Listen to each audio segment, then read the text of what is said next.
Nós vamos então estudar nessa noite o livro de Judas. Não inteiro, mas aí tá escrito, você o começo dele. Seria bom estudar ele de uma maneira completa, dar uma estudada realmente inteira. E talvez seria a melhor abordagem para Judas, seria essa. Seria a gente ter uma leitura como uma introdução hoje, e então dividir o conteúdo em 3 partes. Tentar fazer isso, dar um overview, né, um panorama no livro, para a gente ter um gostinho, né? Então, fazer a leitura, vou ter que diminuir um pouquinho aqui a letra, só para caber, tá? Judas, servo de Jesus Cristo e o irmão de Tiago, aos chamados, amados em Deus Pai e guardados em Jesus Cristo. A misericórdia, a paz e o amor vos sejam multiplicados. Amados, quando empregava toda diligência em escrever-vos acerca da nossa comum salvação, foi que me senti obrigado a corresponder-me convosco, exortando-vos a batalhar diligentemente pela fé que uma vez por todas foi entregue aos santos. Pois certos indivíduos se introduziram com dissimulação, os quais desde muito foram antecipadamente pronunciados para esta condenação. Homens ímpios, que transformam em libertinagem a graça de nosso Deus e negam o nosso único, soberano e Senhor, Jesus Cristo. Quero, pois, lembrar-vos que, embora já estejais cientes de tudo, uma vez por todas, que o Senhor, tendo libertado um povo, tirando da terra do Egito, destruiu depois os que não creram. E a anjos, os que não guardaram o seu estado original, mas abandonaram o seu próprio domicílio, ele tem guardado sob trevas, em algemas eternas, para o juízo do grande dia, como Sodoma e Gomorra, e as cidades circunvizinhas, que, havendo se entregado à prostituição como aqueles, seguindo após outra carne, são postas para exemplo do fogo eterno, sofrendo punição. Ora, estes, da mesma sorte, quais sonhadores alucinados, não só contaminam a carne, como também rejeitam governo e difamam autoridades superiores. Contudo, o arcanjo Miguel, quando contendia com o diabo e disputava a respeito do corpo de Moisés, não se atreveu a proferir juízo infamatório contra ele. Pelo contrário, disse: o Senhor te repreenda. Estes, porém, quanto a tudo que não entendem, difamam, e quanto a tudo que compreendem por instinto natural, como brutos sem razão, até nessas coisas se corrompem. Ai deles, porque prosseguiram pelo caminho de Caim, e movidos de ganância se precipitaram no erro de Balaão, e pereceram na revolta de Coré.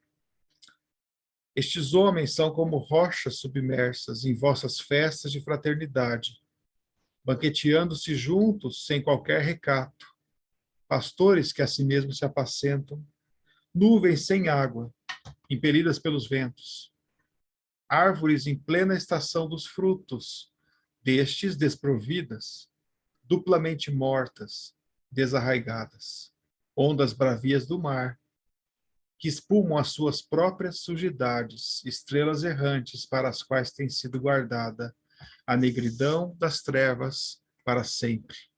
Quanto a estes foi que também profetizou Enoque, o 7º depois de Adão, dizendo: Eis que veio o Senhor entre as suas santas miríades, para exercer juízo contra todos, e para fazer convictos todos os ímpios acerca de todas as obras ímpias que impiamente praticaram, e acerca de todas as palavras insolentes que ímpios pecadores proferiram contra ele. Os tais são murmuradores, são descontentes, andando segundo as suas paixões. A sua boca vive propalando grandes arrogâncias. São aduladores dos outros por motivos interesseiros.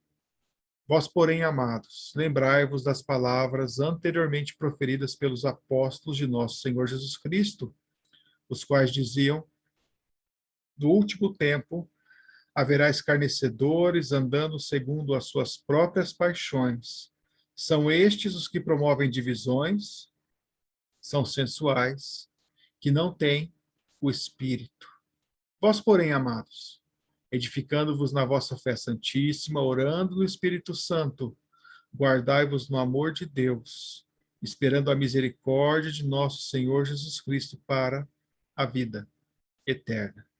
E compadecei-vos de alguns que estão na dúvida. Salvai-os arrebatando-os do fogo.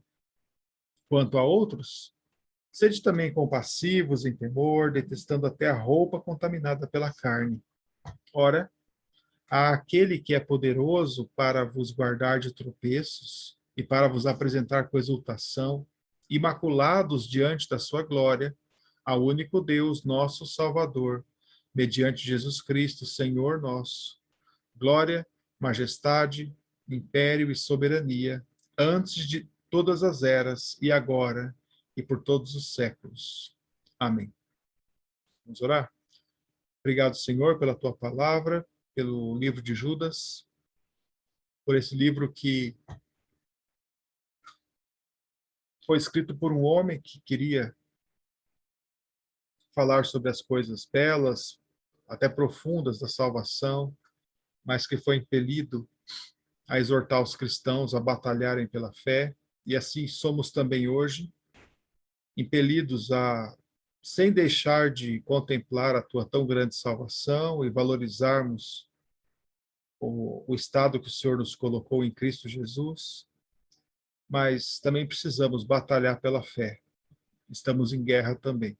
Nós pedimos que o Senhor nos ajude no estudo desse livro, a crescermos verdadeiramente no Senhor, em nome de Jesus. Amém. Bem, esse é o livro de Judas. É interessante ler o livro inteiro num tiro só, né? Numa sentada, para ter uma ideia do conteúdo. Na verdade, todo livro deveria ser lido dessa forma, né? Você pega, a gente estudou Efésios, talvez no primeiro momento o ideal seria ler o livro como um todo, porque quando você separa nas partes, você acaba perdendo a, o conceito, a questão essencial do livro todo, e sem essa percepção geral que você tem do livro, é muito fácil você errar nas partes e não compreender as partes da forma correta, né, com toda inteireza. Mas a gente pegou então o livro inteiro para ter essa ideia.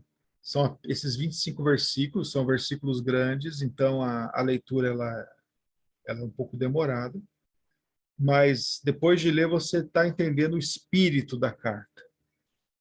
Judas, que ele é servo de Cristo, é irmão de Tiago e provavelmente é irmão de Cristo, né, mesmo. Ele não é o Judas que traiu a Cristo, aquele apóstolo, mas ele se considera o servo de Jesus Cristo, né? Apesar de ser colocado como irmão também de Cristo. E ele tem um nome interessante. Naquela época, o nome Judas era provavelmente o nome mais comum do entre as mães, né? Cada época tem os seus nomes comuns, e na época de Cristo era Judas. Judas havia sido um dos últimos heróis, grandes heróis da história judaica, Judas Macabeu, né, que fazia parte da família dos Macabeus, sacerdotes, que por meio deles Deus deu uma grande vitória em Israel no período intertestamentário. Então, geralmente os pais dão o nome dos heróis para os filhos, né? E aí, Judas era um nome muito comum, né? Talvez um dos nomes que mais tenha no Novo Testamento, pessoas diferentes com esse nome. E por isso, geralmente, é designado qual Judas que é, né? O Judas, por exemplo, Iscariotes, você sempre vai se referir a ele dessa forma, né? Aquele que o traiu e tal. Mas esse é o Judas. Ele está escrevendo uma carta, ele endereça essa carta. Ele se autodenomina servo de Jesus Cristo e para se identificar, ele diz: eu sou irmão de Tiago, e ele chama aqueles a quem ele endereça a carta, né, os destinatários, e ele chama eles de chamados, amados em Deus Pai e guardados em Cristo Jesus. Então, só aqui a gente vai estar delineando mais isso para frente, mas a carta em si tem esse público-alvo, ele é para a igreja, e ele chama a esses irmãos, o primeiro termo que ele usa são os chamados, aqueles que Deus chamou por sua graça. É assim que Paulo também entende a questão, né? Os chamados por Deus, os escolhidos, né? E a questão de amados em Deus Pai também é um termo que é usado para designar os chamados. Deus, ele tem um amor especial para com aqueles que se arrependem, que se convertem a Ele. E Ele tem um relacionamento íntimo com essas pessoas, né?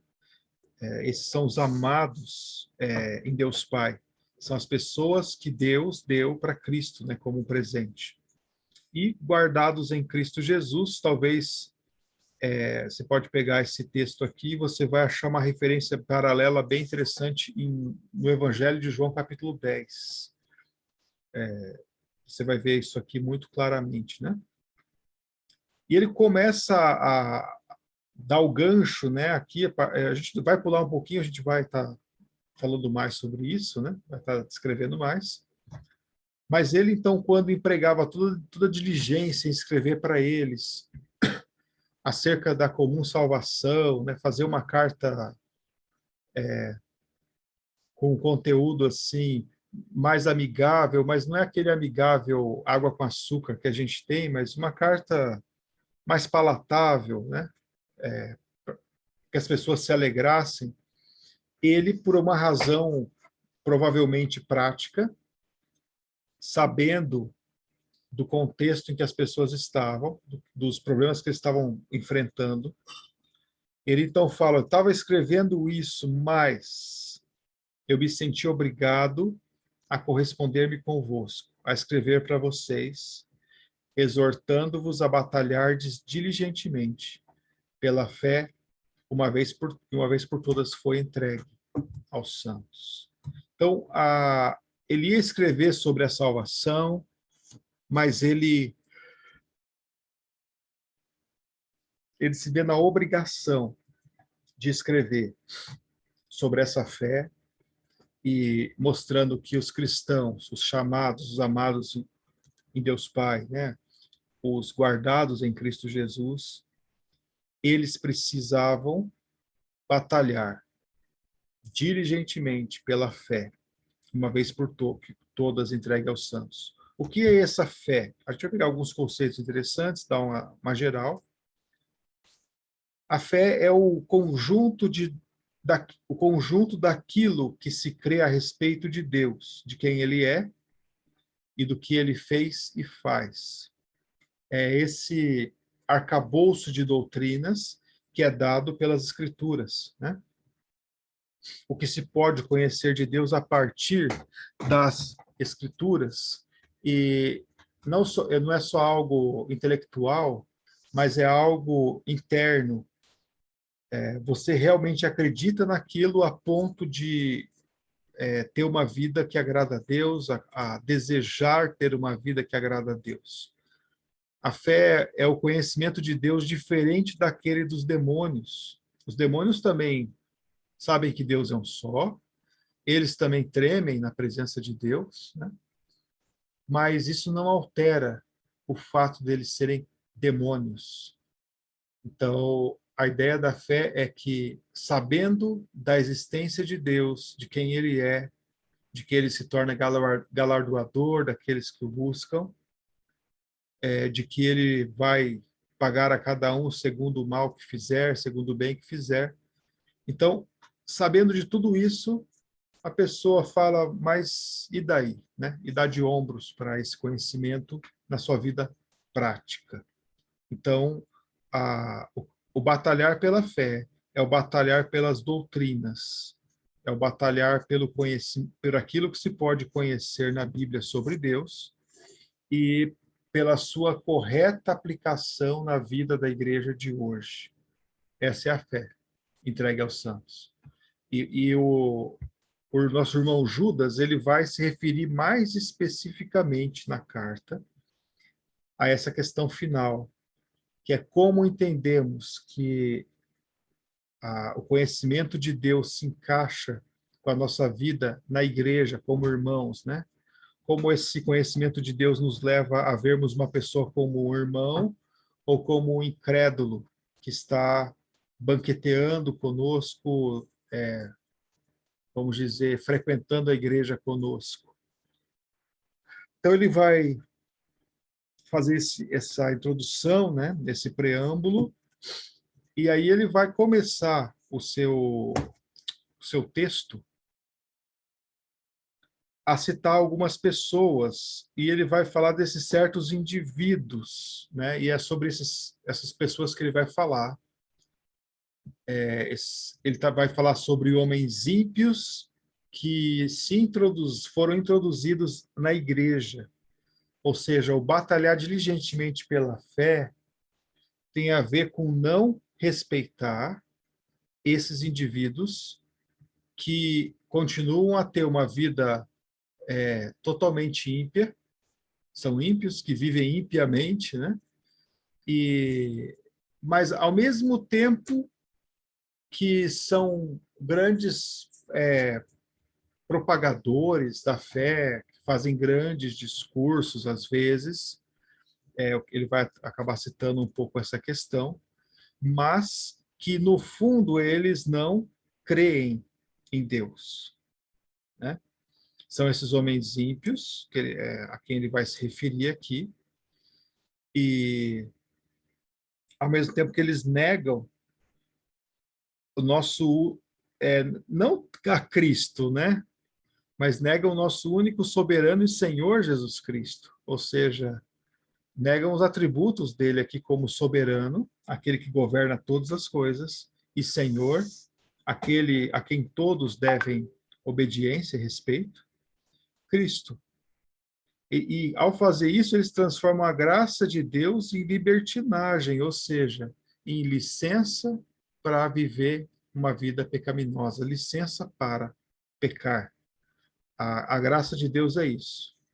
Para essas pessoas, é uma licença para pecar com a consciência tranquila, de que nós não vivemos mais debaixo da lei, mas sim debaixo da graça. Então, comamos e bebamos, né, que amanhã morreremos e depois de morrermos iremos para o céu. Essa é a essência dessas pessoas. E ele vai, então, encher de exemplos para falar desses caras, para mostrar nas escrituras. O argumento dele é um argumento muito bem calcado, muito bem baseado, estruturado nas escrituras, nos exemplos das escrituras. Ele vai mostrando que mesmo pessoas que outrora declaravam uma fé em Deus e até foram libertos, né, do Egito, depois foram destruídos. E cidades também foram destruídas porque mudaram a sua forma natural, né, das relações naturais que Deus colocou. E entenda que o termo natural, nós às vezes usamos esse termo de uma forma muito secular, né? E na verdade natural significa de acordo com o modo como fomos criados, né? Como Deus nos criou, isso é natural. Então, Sempre que você usar a palavra natural, não se esqueça de colocar na sentença a palavra Deus também, né? E ele vai falar sobre isso, sobre anjos que não guardaram o estado original, sobre Sodoma e Gomorra como exemplo de eterna punição, e aí volta para eles e fala sobre coisas que ele faz. Eles têm uma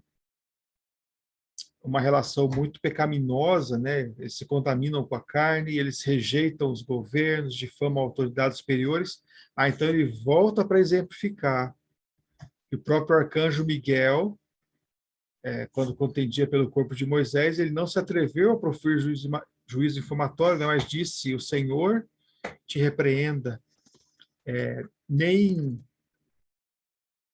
o arcanjo Miguel, ele disse, né, eu te repreendo, eu te amarro e tal. Ele fala, o Senhor te repreenda. Quando ele estava disputando, né, contendendo com o diabo sobre aquilo. E aí você vai ver que no livro de Judas ele vai citar várias coisas interessantes aqui que vale a pena a gente gastar um tempinho, né? Eles, quanto a tudo que eles não entendem, não compreendem, que deveria compreender por instinto natural, mesmo nisso eles se corrompem. Isso aqui cheira a uma palavrinha que está em voga hoje, que é polarização, né? Estamos vivendo um mundo muito, muito polarizado. Aí você fala, tem aqueles que deveriam entender a coisa, mas como brutos irracionais corrompem aquilo e não querem que nós sejamos contrários, né? Junto com o pacote da polarização vem a ideia da intolerância, né? Como um bônus nesse combo, e há uma intolerância de um lado, exatamente do lado que está errado, né? Para como brutos irracionais, eles não entendem algumas coisas, eles corrompem, e a gente tem que entender isso, né? Até na igreja havia essa polarização, e ele começa então, depois de dar mais esse parágrafo, ele vai começar a dar os exemplos de novo. Está vendo como ele trabalha o livro? Ele tem uma sentença em que cita o pecado desse pessoal que eles fazem, e então, debaixo disso, ele coloca os exemplos e ele discorre sobre aquele assunto. Aí depois ele volta com outro parágrafo, discorre sobre aquilo, dando exemplos. É o que ele fez aqui, dizendo que eles prosseguiram pelo caminho de Caim, movidos de ganância se precipitaram no erro de Balaão, pereceram na revolta de Corá, ou Coré, né? E é interessante o tanto de gente que ele cita para mostrar que a base dele condenar essas pessoas é o próprio Antigo Testamento. Ele vai dizer que esses homens eles são como rochas submersas em vossas festas de fraternidade. O que seria uma rocha submersa? É aquela rocha que fica embaixo ali do mar e quando passa o navio em cima, racha. E aí você achou que o mar estava tranquilo, achou que a água era boa para navegar, e de repente você ouve um barulho, leva um soco, né? Dá um sopetão e começa a ouvir a água entrando no casco. É uma rocha submersa que pegou o navio. Essas pessoas são esses, né? Todo barco que pega nelas vai acabar afundando.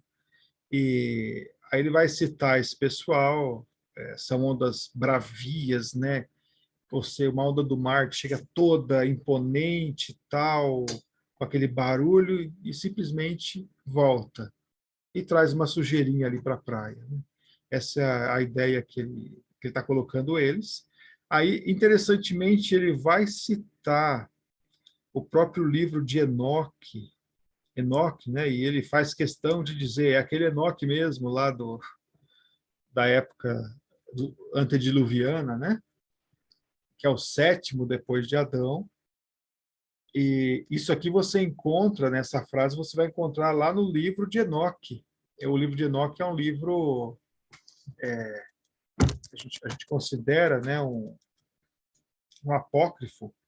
É um livro que não foi incluído no cânon da nossa Bíblia, Mas o que o Judas reconhece é que Enoque realmente disse, Enoque realmente escreveu.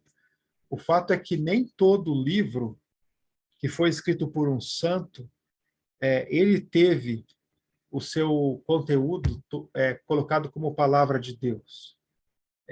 O próprio Cristo, quando João fala sobre Cristo, fala, ó, se fosse falar tudo que Cristo fez, ensinou, eu acho que não caberia nem todos os livros do mundo, né?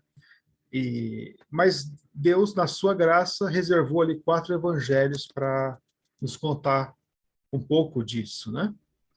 E algumas pinceladas em outros lugares. Então, o fato de Enoque não estar no cânon não significa que ele é um livro falso, não significa que contenha mentiras, mas o que pode significar é que ele não foi considerado como um dos livros que deveriam estar na Bíblia. É simplesmente isso, né? Assim como se eu escrever hoje um sermão muito bonito e alguém fala, olha, esse sermão é inspirado, né? É algo que deveria estar na Bíblia. Quer dizer, ninguém vai falar isso, né? Mas não é, não é porque não está na Bíblia que não tem o seu valor nesse sentido. E Enoque, de fato, escreve um livro. Se você procurar na internet e digitar o livro de Enoque, você vai encontrar, você vai baixar, vai fazer o download. É um livro pequeno de ler, não é tão grande. E ele tem umas coisas muito interessantes ali sobre essa questão de anjos e a pregação dele. E o que Enoque fala é que eis que veio o Senhor entre as suas santas miríades para exercer juízo contra todos e tal. E ele cita esse texto de Enoque, né? Bem interessante essa parte do livro. E aí ele volta, então, depois de citar Enoque, ele volta para o pessoal lá que está incomodando ele. Os tais são murmuradores, são descontentes, andando segundo as suas paixões, e aí vai aduladores por motivos interesseiros, e ele vai, então, agora, depois de ter citado bastante o Antigo Testamento, citado o próprio livro de Enoque, aí ele começa agora a citar, para corroborar o que ele está dizendo, as próprias palavras de Cristo, né? Ou dos apóstolos de Cristo, ou seja, ele está citando agora questões até mais próximas. E aí ele diz que no último tempo haverá escarnecedores, andando segundo as suas ímpias paixões, e ele volta para eles. Então, são estes, né? E depois de ter falado tudo isso, ele vai usar um vós, porém, né? Amados, edificando a vossa fé santíssima, orando no Espírito Santo, guardai-vos no amor de Deus, esperando a misericórdia do Senhor Jesus Cristo para a vida eterna, e compadecei-vos de alguns que estão na dúvida, salvai-os arrebatando-os do fogo. Então, ele agora pega o seu discurso, ele termina, então, a sua explicação desses caras, e ele se dirige àqueles irmãos, e colocando a fé deles, lembra, ele falou batalhar-vos uma vez por todas pela fé, uma vez por todas entregue aos santos. Agora ele vai dizer, edificando-vos na vossa fé santíssima, ou seja, o adjetivo, o atributo da fé dos santos, é uma fé santíssima. Esperando a misericórdia de Deus, nós deveremos compadecer daqueles que estão na dúvida. Ou seja, dentre essas pessoas que promoviam essa desgraça na igreja, havia alguns ali que eram massa de manobra, que estavam talvez vislumbrados com os argumentos, com o jeito daqueles líderes, mas estavam na dúvida. E nós somos chamados a compadecermos termos compaixão dessas pessoas e livrar elas do inferno, né? E aí ele termina colocando Cristo novamente como Senhor. Ele vai dizer o Deus, o único Deus, né? Nosso Salvador, mediante Jesus Cristo, Senhor nosso. E aí ele cita uma lista interessante aqui de elementos, né?